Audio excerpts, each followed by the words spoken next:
Hello everyone, and welcome to my channel General Hospital today. I hope everyone is having a wonderful day. Before we begin, please hit the subscribe button and give this video a thumbs up. The air in the Quartermain mansion was always thick with the ghosts of past scandals, but today it was heavy with a living, breathing tension. The grand foyer with its sweeping staircase and opulent chandelier felt more like a courtroom awaiting a verdict. At the center of this silent storm stood Michael Quartermain Corinthos, his posture rigid, his jaw set in a line of grim determination. Across from him, near the grand piano that no one had played in years, was his wife, Willow Corinthos. To an outsider, they might have looked like a young, powerful couple discussing the nuances of a charity gala or their children's schooling. But the space between them was a chasm, filled with a secret so dark, it had the power to shatter every foundation of their carefully constructed lives. Willow offered a small, tentative smile, her eyes searching his. "You said we needed to talk away from the kids, away from everyone." It sounded serious. Her voice was light, but a flicker of unease danced in her gaze. She had been on edge for weeks, a low-grade hum of anxiety that she attributed to the lingering trauma of her illness, the pressures of motherhood, and the ever-present shadow of the Corinthos family business. But this felt different. Michael's energy was not that of a concerned husband. It was that of an investigator who had finally closed his case. "It is serious, Willow," Michael said, his voice low and devoid of its usual warmth. He didn't move to close the distance between them. He simply stood, his hands clasped behind his back, a general preparing for a battle he never wanted to fight. "It's about Drew." The name landed between them like a physical object. Willow's smile vanished, replaced by a mask of careful neutrality. "Drew? What about him?" "He's recovering. He's getting better every day, thanks to the doctors and his own strength." She spoke the words with a rehearsed quality, as if she had said them to herself in the mirror 100 times. "He is," Michael agreed, nodding slowly. "But his recovery doesn't change what happened to him.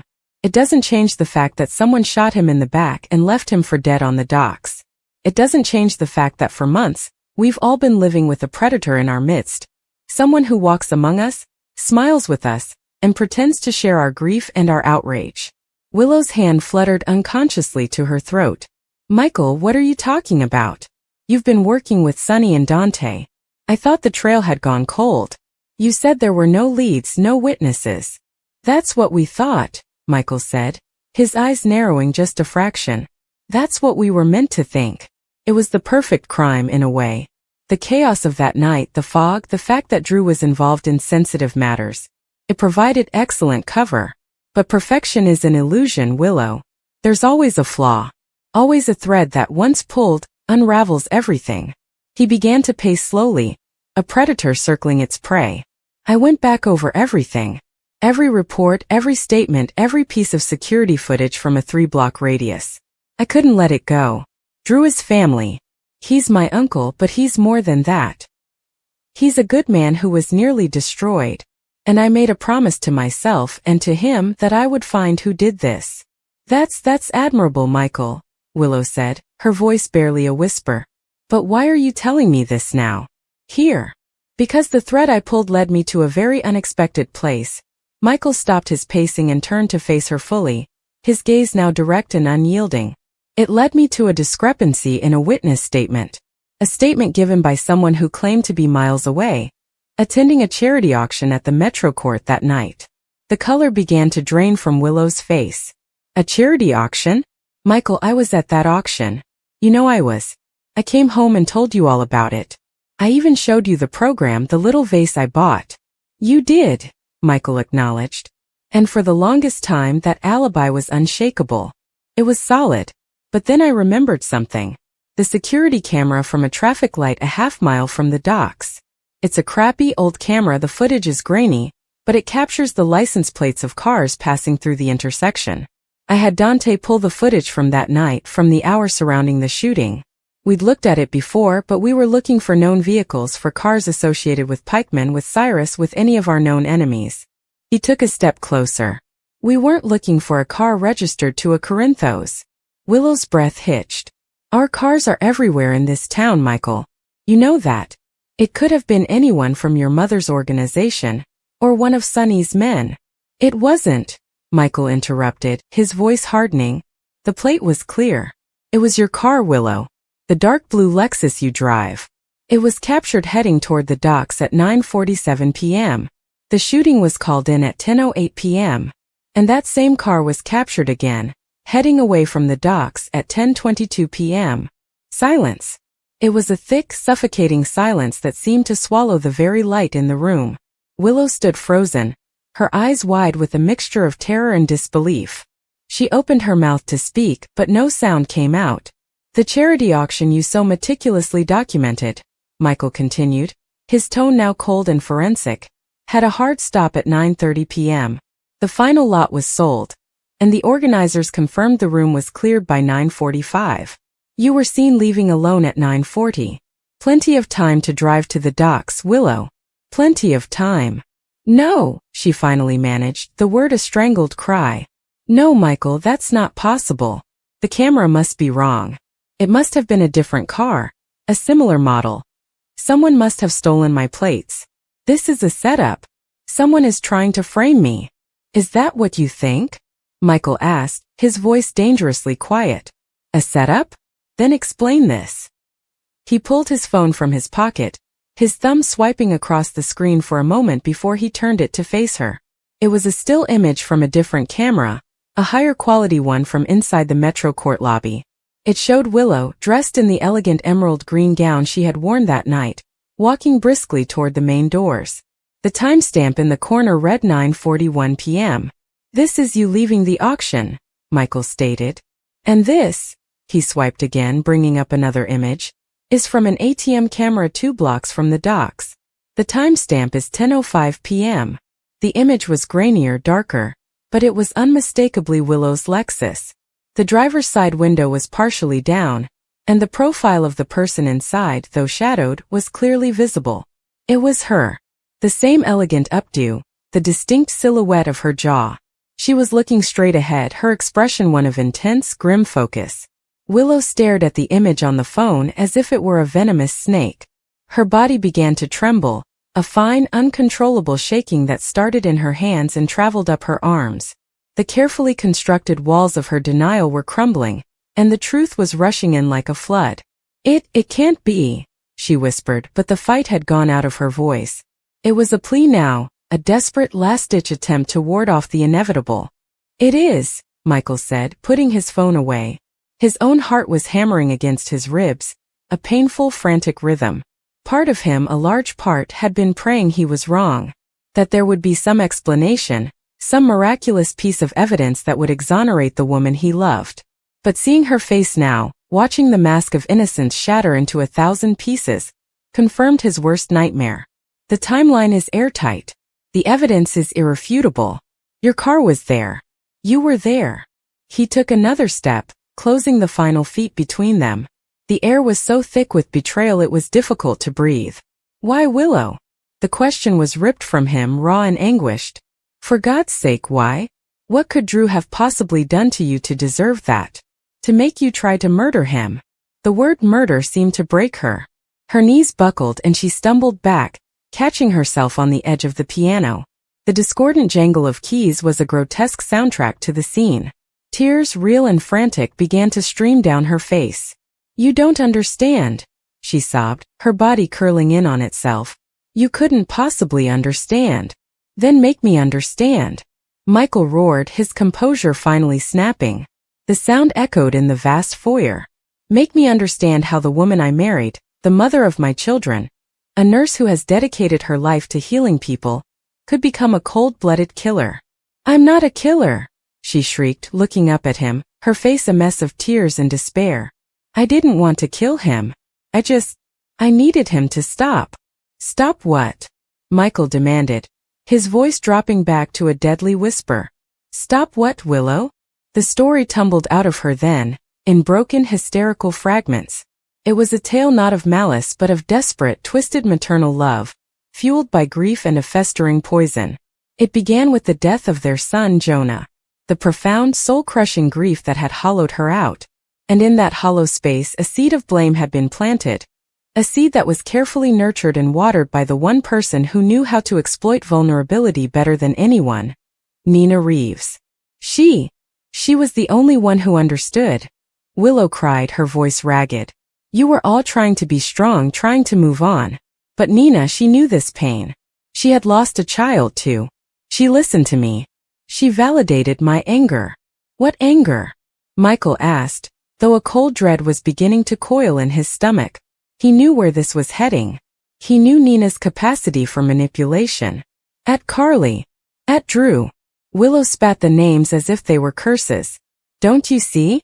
If Carly hadn't been so stubborn, if she had just given Drew the information he wanted about Nina and Sonny, he never would have gone to the SEC. The investigation never would have happened. The stress, the pressure. It wouldn't have been on me. I wouldn't have our son. She broke down, unable to finish the sentence, but the implication was horrifyingly clear.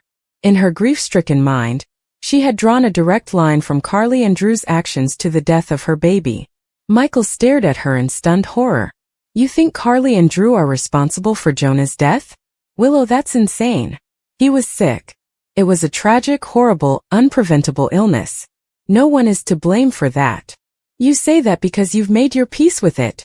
She fired back, a sudden, wild anger flashing in her eyes. I haven't. I can't. Every time I saw Drew so righteous, so determined to do the right thing, all I could see was the chain of events that led to my baby being in the ground. And he wouldn't stop.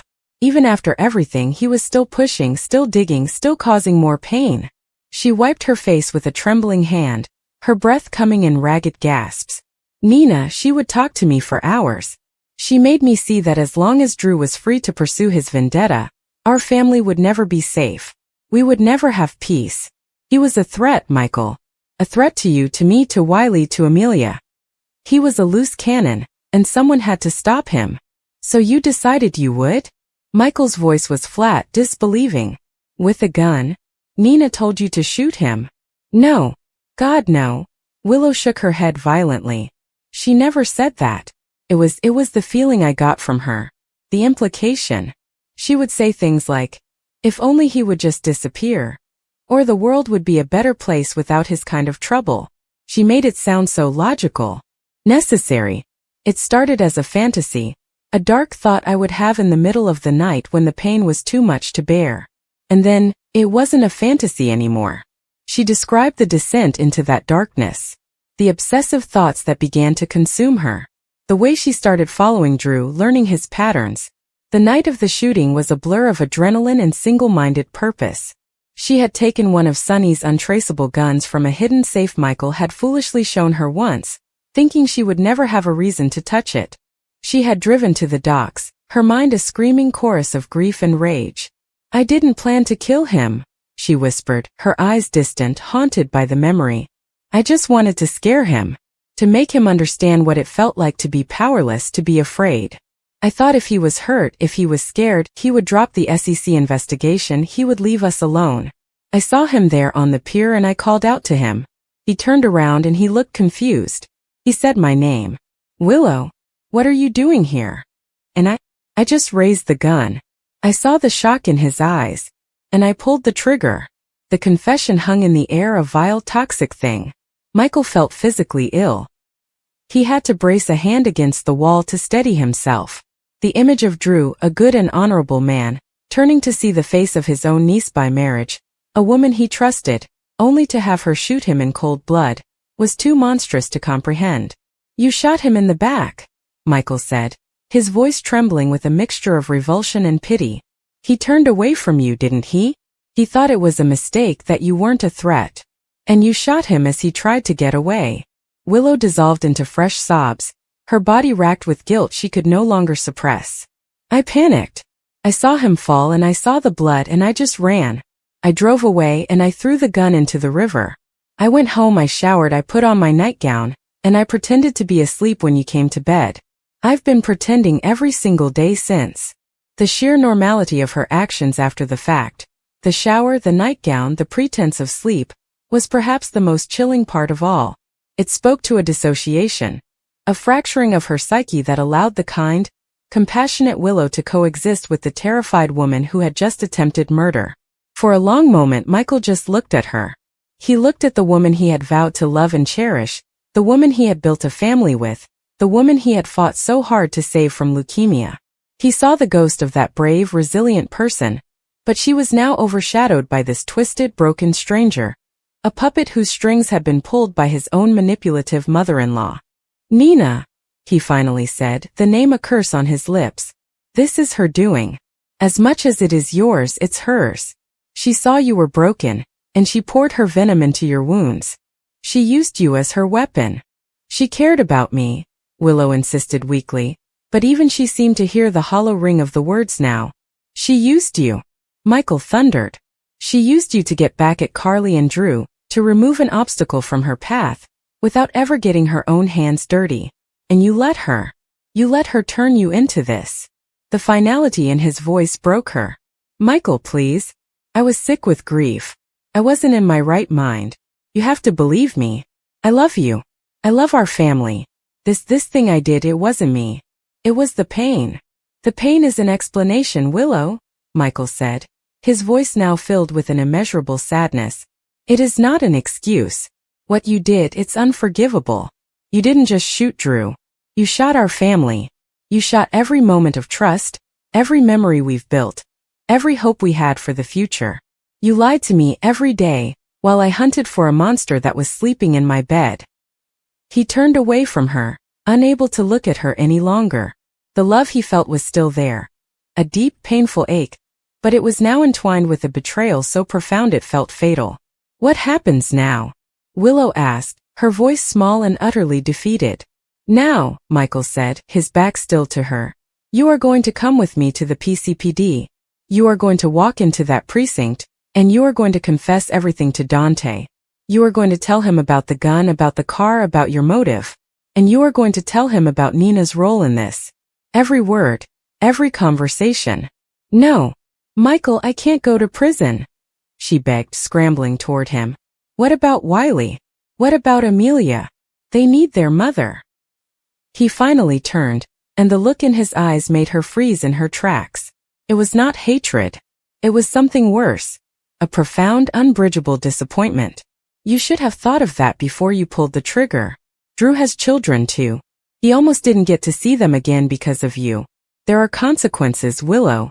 There have to be. He pulled out his phone again, his movements mechanical. I'm calling Dante.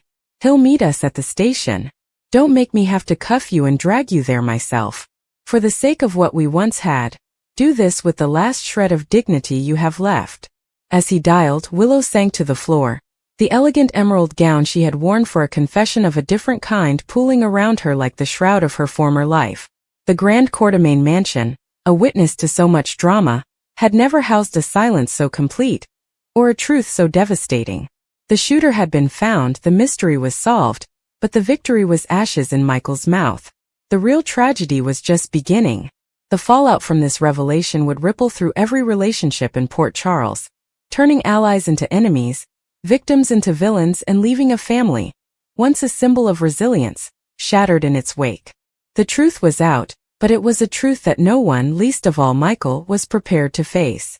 The storm that had been brewing around Willow reached new heights as days stretched into weeks. What started as Michael's gut-wrenching revelation had spiraled into a full-blown crisis that consumed every corner of Port Charles. Families fought, friendships fractured, and whispers turned into open accusations. What made everything worse was the uncertainty. No one had definitive proof. Instead, the town clung to suspicion, hearsay, and emotion, each side digging in deeper with every passing day. For some, Michael's word was enough to seal Willow's fate. For others, the lack of clear evidence was reason enough to believe she was being framed. In the middle of it all, Willow lived with the unbearable reality of being branded guilty, without ever having a chance to defend herself. Nina's determination to clear her daughter's name intensified, and she began working quietly with Dante. Though their relationship had been rocky at best, they both shared the same goal, proving Willow innocent. Nina pulled strings wherever she could, calling in favors from business contacts, slipping into conversations at the Metro Court to pick up on bits of gossip that others might dismiss.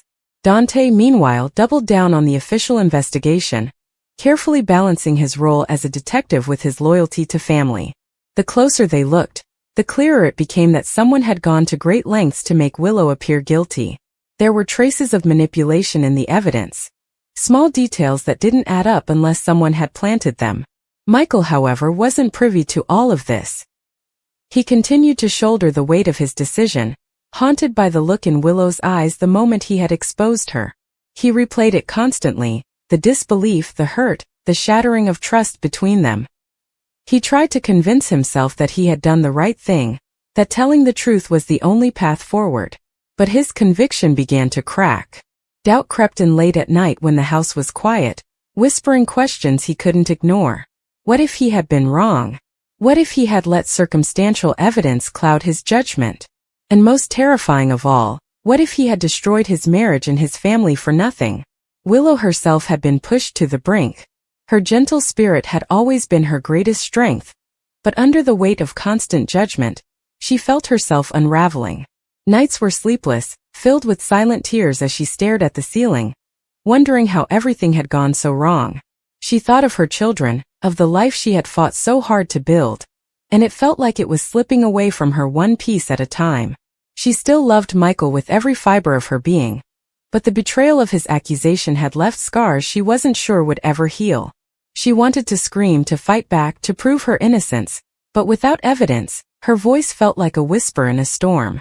Drew's recovery reached a turning point when fragments of memory began to return.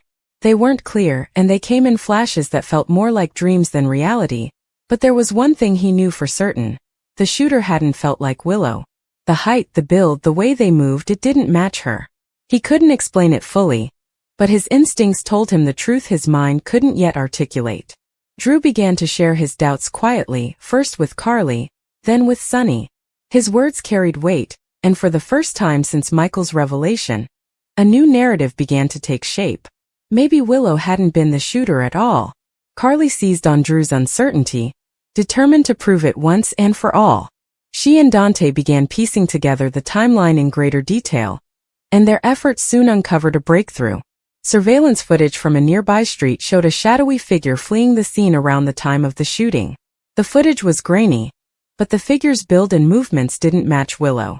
Though it wasn't conclusive enough to exonerate her outright, it raised serious questions about the validity of Michael's claim. Carly confronted Michael with the footage, her voice sharp with urgency, demanding he take another look at the situation. Michael resisted at first, clinging to his certainty, but the seed of doubt planted itself deeper.